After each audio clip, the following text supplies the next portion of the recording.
জীবনে তো অনেক টাকা নষ্ট করে ফেললেন বউ, গার্লফ্রেন্ড এদের পিছে গাজরা কিনতে কিনতেই। তাহলে চলুন আজকে একটা সহজ টেকনিকে একটা গাজরা বানিয়ে দেখাই। আসসালামু আলাইকুম, ওয়েলকাম টু মাই পেজ।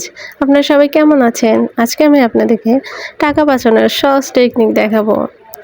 আমি একটা রাবার নিয়ে নিয়েছি, যেগুলো দিয়ে জামা কাপড় বানায়।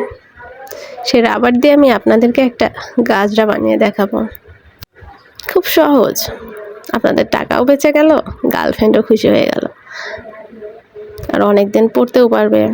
আমি একটা কিছু রাবার নিয়েছি, রাবার নিয়ে ওগুলা থেকে সুন্দর করে যে সুতাগুলো টেনে টেনে বের করে নিচ্ছি। একটা একটা করে পুরো সুতোটাই টেনে টেনে বের করে নেব, মাঝখানে শুধু একটা তার রেখে দেবো, পুরোটাই টেনে টেনে বের করে নেব। দেখতে থাকুন ভিডিওটা। এটা ফুলের গাজরা কিনলে সকালে কিনলে বিকেলে নষ্ট হয়ে যায়, আর এগুলো আপনি অনেক দিন ইউজ করতে পারবেন। হাতের ব্রেসলেটও বানাইতে পারেন, মাথায়ও দিতে পারেন, ইজিলি হবে, দেখতেও সুন্দর লাগবে, টেকসই হবে, আর টাকাও লাগবে না। এর আবার কিন্তু সম্ভবত 6 টাকা গজ, 1 গজ হলে অনেকটা হয়ে যায়, তো টাকা বেঁচে গেল না। দেখুন অনেক সুন্দরভাবে হয়ে যাচ্ছে কাজটা।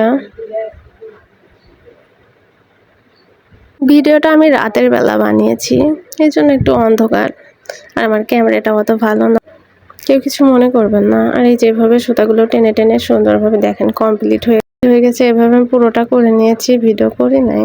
এই যে দেখেন গাজরাটা হয়ে গেছে, অনেক সুন্দর লাগছে, দেখতেও সুন্দর হয়েছে, অনেকদিন টেকসই হবে। ভিডিওটি ভালো লাগলে অবশ্যই লাইক, কমেন্ট, শেয়ার করবেন, পাশে থাকবেন। ততক্ষণে ভালো থাকবেন। নেক্সট ভিডিওতে দেখা হচ্ছে। আল্লাহ হাফেজ।